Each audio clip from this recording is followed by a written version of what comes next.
سب سے بڑا دلیر ہے میرا حسین ہے، میرا حسین ہے، میرا حسین، یا حسین مولا حسین، یا حسین۔ اس میں جا کے مل گئے، کون مل گئے؟ ابو لہب مل گیا، اور عتبہ مل گیا، شیبہ مل گیا، اور ابو جہل مل گیا۔ وہ اس کی طرف مل گیا، اس نے کان تھوڑا آگ لگائی کہ بنو ہاشم میں تم بھی ہو، اور تیرا یہ بھتیجا چچا کا مقام نہیں ملا، یہ کو مل گیا۔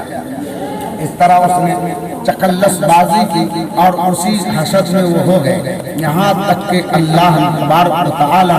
مصطفیٰ پر جو ایمان لائے، ان لوگوں نے سر توڑ کوشش کر کے ان کو ستایا اور ان کے ظلم کو سہتے رہے۔ ایک وقت ایسا آیا کہ اللہ کا حکم آیا، اے محبوب آپ مدینہ چلے جاؤ، مدینہ کو اپنا مرکز بناؤ۔ سرکار جب وہاں پہنچ گئے تو دھیرے دھیرے اس طرح اسلام کی ترقی ہوئی کہ اسلام حاوی ہو گیا اور کفر دب گیا، اور اتنا حاوی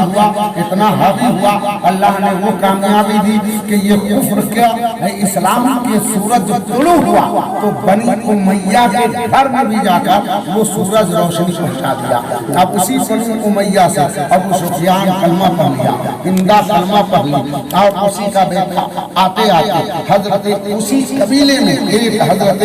کون ہے جس کو امیر معاویہ کہتے ہیں۔ اب پہلے ان کا مقام سمجھئے، امیر معاویہ ہے کون؟ امیر معاویہ سرکار دو عالم صلی اللہ علیہ وسلم کے برادر نسبتی بھی ہے، دوسرا مقام اولو العزم صحابی بھی ہے، تیسرا مقام کاتب وحی الہی بھی ہے۔ یہ تین مقام حضرت امیر معاویہ کو حاصل ہوا۔ برادر نسبتی کس کو کہتے ہیں وہ سمجھئے پہلے۔ آج ہماری زبان میں جس کو سالہ کہتے ہیں اس کو برادر نسبتی کہتے ہیں، یعنی بیوی کے بھائی کو برادر نسبتی کہتے ہیں۔ حضرت امیر معاویہ کی بہن سگی جس کا نام ام حبیبہ ہے، وہ میرے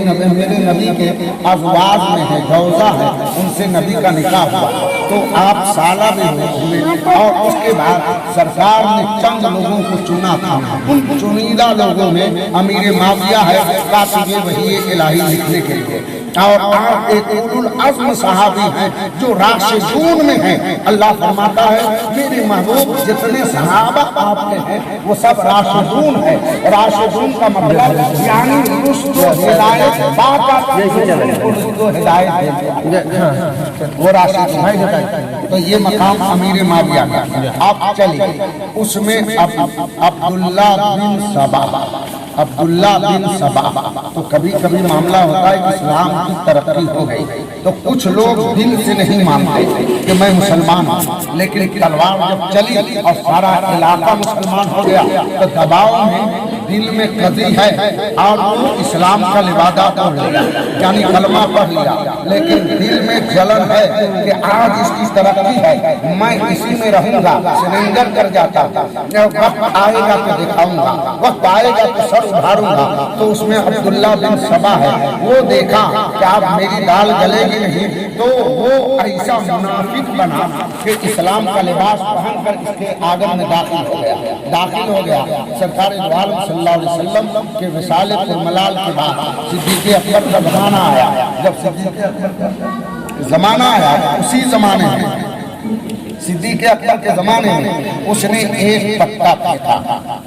ذرا آزمایا جائے کہ میری دال گلے گی۔ عبداللہ بن سبا اسی پتے کی ایک کڑی ہے کہ کچھ لوگوں نے کلمہ پڑھ کر کہا نبی تھے، قانون چل رہا تھا، اب نبی ہمارے بیچ نہ رہے، زکوٰۃ نہیں دوں گا، منکرین زکوٰۃ بن گئے۔ تو اور کچھ لوگوں نے نبوت کا دعویٰ کر دیا، دیکھا میدان خالی ہے، اور صدیق اکبر پہلے خلیفہ، ان کے بارے میں وہ سب کو معلوم تھا، خلیفہ تبع انسان ہے، نرم مزاج ہے، دل نرم ہے، لیکن اللہ تبارک و تعالیٰ جس سے چاہتا کام لے لیتا ہے۔ جب منکرین زکوٰۃ سر ابھارا اور اس میں اشارہ عبداللہ بن سبا کا تھا، انہوں نے سبائیوں کا ایک گول بنا لیا اور دیکھا، جانچا پڑھا کہ دیکھتے ہیں اس کا رد عمل کیا ہوتا ہے۔ تو صدیق اکبر جو نرم طبع انسان ہے، انہوں نے قسم کھائی کہ میں اپنے رسول کی شریعت کو کبھی بھی یعنی گڑبڑ ہونے نہیں دوں گا، چاہے اس کے لیے جو ہو، اور کمر بستہ وابستہ ہو گئے اور ان منکرین زکات کی سرکوبی کر دیا اور جنہوں نے غلط نبوت کا اعلان کیا اسے بھی پسپا کر دیا، یہاں تک کہ وہ سب کو پسپا کر کے اور اسلام کو ایک پلیٹ فارم پر لا کر امت محمدیہ کے مزاج کو سنوار کر اور آپ کا آخری وقت آیا حضرت عمر فاروق کے حوالے، جب ان کے حوالے کر دیا تو وہی حکومت چلتی رہی لیکن سبائی ختم نہ ہوئے، جہاں تھا وہ چوٹی مارے بیٹھا تھا، وقت آئے گا تو سر اٹھائے گا، وقت آئے گا تو سر اٹھائے گا، رنگ دکھائیں گے۔ کربلا کی ایک کڑی یہ بھی ہے، آپ آگے بتاؤں گا، اس کو آپ پہلے سمجھیں کہ کربلا قائم کیوں ہوا۔ اب وہیں سے سبائی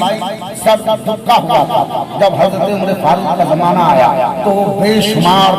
اسلام کا غلبہ ہوا اور چاروں طرف یعنی فتوحات ہوئے اور جو ملک فتح کیا گیا وہاں اسلام کی روشنی پہنچ گئی۔ اب ان تک جو مسلمانوں تک تعلیم پہنچی تھی وہ مصطفیٰ ڈائریکٹ نہیں پہنچائے تھے، صحابہ وہ جن کو میرے مصطفیٰ نے خود روبرو ہو کر تعلیم اسلام دیا تھا، ان کی تعلیم اور جس کو ایک دوسرے سے تعلیم ملی ہے دونوں میں فرق۔ صحابہ کو سرکار نے سمجھایا تو اللہ تعالیٰ کو فرماتا ہے میں اپنے محبوب کے صحابہ کے دلوں میں مزاجوں میں اسلام اور ایمان کو ودیعت کر دیا۔ ودیعت کا مطلب جمع دیا، تو جس کو اللہ جمع دے اس کو کوئی نکال نہیں کرتا۔ تو امیر معاویہ اسی صحابہ اولو العزم میں ہے اور اللہ نے خود گواہی دی کہ میں ان کے دل دماغ میں اسلام اور ایمان کو ودیعت کر دیا،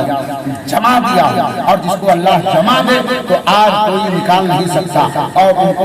اس لیے ہمارا حق نہیں ہے امیر معاویہ کو کچھ کہیں۔ اب اس کے بعد عمر فاروق کا زمانہ رہا، یہ دبتے رہے، پھر اس کے بعد حضرت عثمان غنی کا زمانہ آیا تو 12 سال کی آپ کی دور خلافت تھی، 10 سال تک تو پورا پرامن دور گزرا اور فتوحات نہیں ہوئے۔ 2 سال جو آپ کا بچا تو اس میں اس کا کچھ کام کر گیا منافقت کی دلیل، اور اس کے بعد لوگوں کا کان کھولنا شروع کیا کہ خلافت کو بنو ہاشم میں ہونی چاہیے، بنو ہاشم میں ہونی چاہیے، لیکن عثمان بنو امیہ سے ہے تو یہ غاصب معاذ عثمان غاصب، اور ان سے پہلے جو بنے تو بنو تیم میں حضرت ابو بکر صدیق ہیں وہ بھی غاصب، اور بنو عبدی میں یعنی حضرت عمر فاروق ہے وہ بھی غاصب، لہذا یہ تینوں کافر معاذ اللہ۔ سوال کو نہیں یہ اللہ مچایا کافر۔ اب اس وقت وہ اولو العزم صحابہ جو تھے وہ لوگ ایک ایک کر کے پردہ کر چکے تھے۔ اب جو جمعیت تھی وہ نہیں مسلموں کی، جہاں جہاں فتح یابی ہوئی اور لوگ ایمان لائے وہ سب نہیں مسلم تھے، تازہ دم تھے اور اسلام لائے تھے، اور ان کا جوش ولولہ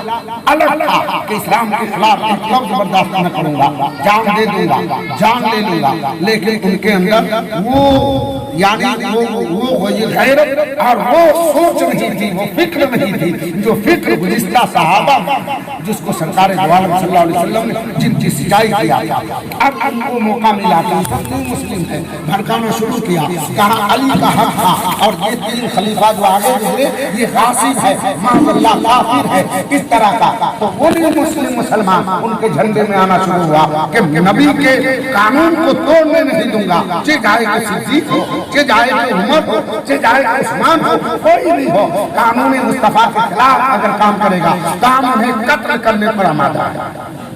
یہ تو جوش میں آ گیا نیو مسلم، اور اس کو جوش کون دیا؟ عبداللہ بن سبا، اس کو اپنی تحریک چلانے کی، جو کفر اس کے اندر دبا تھا، ایمان لایا تھا، اسلام کا لبادہ ہو رہا تھا، لیکن کفر کا گھناؤنا مرض اس کے دل میں پوشیدہ تھا، اور وہ وقت کا انتظار کر رہا تھا، اور اس کے انتظار میں اور اس کے پلان میں حضرت عثمان غنی کو شہادت کا جام نوش کرنا پڑا، اور جہاں شہادت کا جام نوش فرما لیا۔ پھر حضرت مولا علی کا زمانہ آیا، حضرت طلحہ کو لوگوں نے کہا کہ آپ خلافت ڈالیے، اٹھائے لیجیے، آپ نے انکار کر دیا، عثمان غنی کا شہادت ہو گیا، قوم مجھ سے مطالبہ کرے گی، میں اس وقت افراتفری کا عالم ہے، خانہ جنگی چھڑ گئی ہے، مسلمانوں کی تلوار مسلمانوں کو کاٹ رہی ہے، معلوم ہے آپ کو 5 سال کا عرصہ گزرا، اور اس 5 سال کے عرصے میں غیر تماشا دیکھتے رہے اور مسلمان آپس میں الجھ گیا، اور 1 لاکھ سے زائد صحابہ تھے، جس میں جنگ جمل ہے، جنگ صفین ہے، ان جنگوں میں اتنے صحابہ کا خون رہا، اور یہ جنگ اجتہاد تھا، دونوں طرف قتل ہونے والے شہادت کے مرتبے پر فائز ہو رہے تھے۔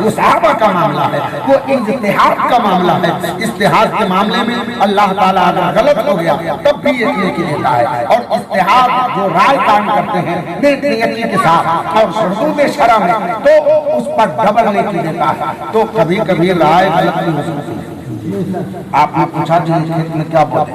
میں نے کہا ہم کو لگتا ہے آپ مسور بوئے تو بہت اچھا چل رہا، لیکن نیت میں بےمانی نہ ہو کہ ان کو چڑھا دیں مسور بو دیں، ان کی کھیتی نہ ہو۔ اگر ان نیت سے بتا دیا تو گنہگار ہے، تب تو ہم مشاہیر میں شامل ہی نہیں ہیں۔ لیکن اگر نیک نیتی کی صحیح کے ساتھ کہ نہیں ان کے کھیت میں مسور اچھا پیدا ہو جائے اور مشورہ دیا تو کوئی ضروری نہیں ہے کہ اچھا پیدا ہو جائے۔ اگر آپ کو مشورہ دیا، آپ نے مسور کو دیے، ہو سکتا ہے گڑبڑ ہو جائے، تو اگر نیک نیتی کے ساتھ میں نے مشورہ دیا اور مسور اچھا پیدا نہ ہو تب بھی مجھ کو ایک نیکی ملے گی، اس لیے کہ میں نے خیر کے ساتھ مشورہ دیا، اور اگر اچھا ہو گیا تو ڈبل نیکی ملے گی۔ اور اگر میں پھنسانے کے لیے سے مشورہ دے دیا کہ ان کی اپنی کھیتی برباد ہو جائے تب تو میں خود ہی ڈر کر ہو گیا۔ تو اس طرح صحابہ بھی معصوم نہیں ہیں، معصوم صرف فرشتوں کی جماعت ہے اور انبیاء اور رسول کی جماعت ہے، اور صحابہ سے لے کر اولیاء اللہ تک آج تک کوئی معصوم نہیں ہے۔ معصوم کا مطلب کہ اس سے خطا ہو ہی نہیں، لیکن صحابہ سے بھی خطا ہو سکتی ہے مشورہ دینے اس دیا اور اس طرح کام نہ ہو سکے، اور ولیوں سے بھی خطا ہو سکتی ہے۔ بچوں کو جو کہتے ہیں معصوم، یہ کہنا غلط ہے، صرف نبی اور فرشتے معصوم ہیں، بچے معصوم نہیں۔ آج نہیں خطا کر رہا ہے، بڑا ہو جائے گا تو ہو سکتا ہے خطا کر جائے، تو اس لیے معصوم وہ ہے جو نہ خطا کیا ہے اور نہ کبھی کرے گا، تو اس لیے خطا ہو۔ بہت سارے ولی بھی گمراہ ہو گئے، بہت صحابہ بھی زکوٰۃ کا انکار کر دیا، منکر زکوٰۃ ہو گئے، بہت لوگوں نے آ کر کے منافقت کر دی، وہ تو صحابی تھے نا، نبی کو لکھا تھا، منافقت کر دی، صحابہ بھی معصوم ہیں۔ اب چلیے آپ کو جو میں سمجھانا چاہتا ہوں کہ یہ مقام حضرت امیر معاویہ کا ہے۔ راشدون، خلافت راشدہ کس کو کہتے ہیں؟ جو جمعہ کے خطبے میں لکھا ہے اس میں ابو بکر صدیق کا نام آتا ہے، حضرت عمر کا نام آتا ہے، کبھی خطبہ غور سے سنیے گا، حضرت علی کا نام آتا ہے، عثمان کا نام آتا ہے، حسن حسین کا نام آتا ہے، سیدہ فاطمہ کا نام آتا ہے، حضرت عباس کا نام آتا ہے، حضرت امیر حمزہ کا نام آتا ہے، لیکن امیر معاویہ کا نام نہیں آتا۔ اب ایک بات یہاں پر ذہن ابھی بتانے لگوں گا تو ہو سکتا ہے آپ کا ذہن میں امیر معاویہ کی طرف سے قضیہ آ جائے، اس لیے بتا دیتا ہوں۔ امیر معاویہ جو حضرت حسن سے خلافت لی مصالحت کے بعد، صلح کے بعد، تو آپ کا دور حکومت 20 سال، کتنا ہے؟ 20 سال، اور آپ کی حکومت سے پہلے 5 سال کا اتنا خراب عرصہ گزرا کہ 1 لاکھ سے زائد مسلمانوں کا نفرت خون بہا اور خانہ جنگی ہو گئی۔ اور امیر معاویہ جب حکومت کو اپنے ہاتھ میں لیا، 20 سال اسلام نے اتنا سکون کا ساتھ لیا کہ خانہ جنگی ختم ہو گئی، اور سارے امت مسلمہ کو حضرت امیر معاویہ نے ایک پلیٹ فارم پر کر دیا۔ آپس میں کوئی جھگڑا نہیں، کوئی بغاوت نہیں، کوئی جنگ نہیں، اور جب آپس میں مل گئے تو امیر معاویہ کے دور میں یعنی قیصر و کسریٰ کا ایک عظیم شہر ہے جس کا نام قسطنطنیہ ہے، اور قسطنطنیہ پر امیر معاویہ نے لشکر کشی کیا تھا، اور سرکار نے فرمایا تھا جو اولو پہلا جائش یعنی لشکر جو قسطنطنیہ کی طرف جائے گا، جنگ فتح ہو جانا ہو، وہ سب کا سب اللہ، سب کے سب کو اللہ بخش دے گا۔ اس میں یزید تو پیدا بھی نہیں ہوا،